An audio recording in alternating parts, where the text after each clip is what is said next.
Best memory of GCLS. Atlanta. 2007. Yes. My first GCLS. And Mine yours as too. well. Mine too. Yes.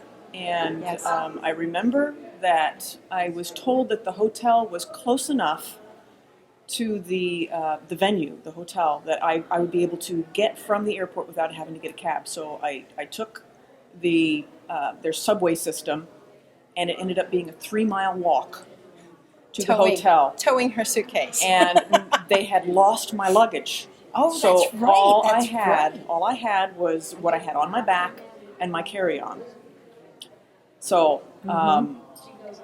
I went to see if the registration was available, because at that point I was a little flustered, thinking, oh my God, am I going to be wearing the same clothes for the next 3 days? And I went down, the whole thing was set up in a lower level. There was a mezzanine, if you will, with a set of stairs and a landing, and then a set of stairs. And some escalators that ran on both sides, one up, one down. And I was on my way downstairs, and I saw this woman. And she looked up at me. And I was struck by lightning. Every hair on my body stood on end. Yes, and I felt exactly the same way, only she didn't know that at the time. It was amazing. You hear about these stories of love at first sight. Across the room. Their eyes met from across the room. It really happens. It happens. The love at first sight thing, it had never happened to me before, but it's like...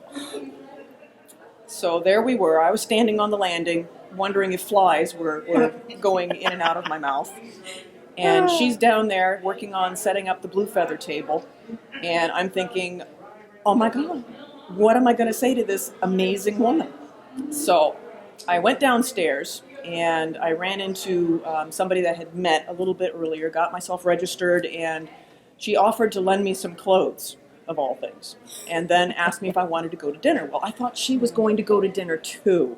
So I said, okay, sure, I'll go to dinner. And I went to dinner and she wasn't there.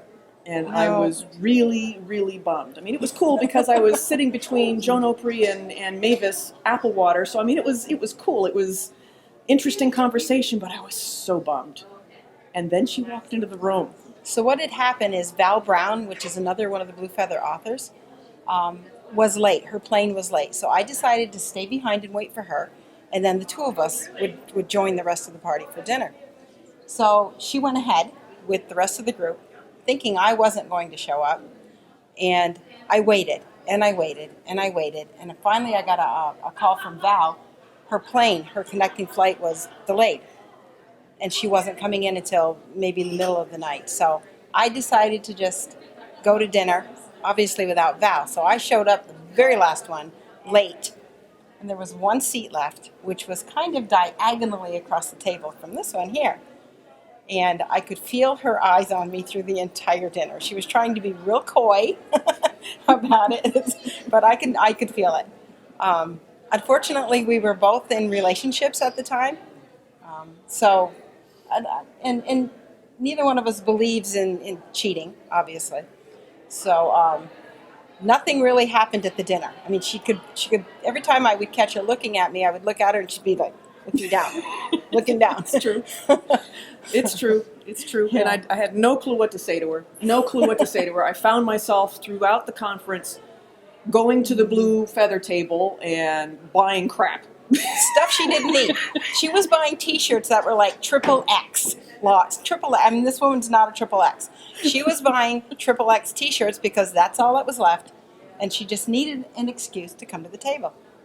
So, there I was, and I got next to her, and I have absolutely no idea how it happened, but my arm ended up around her.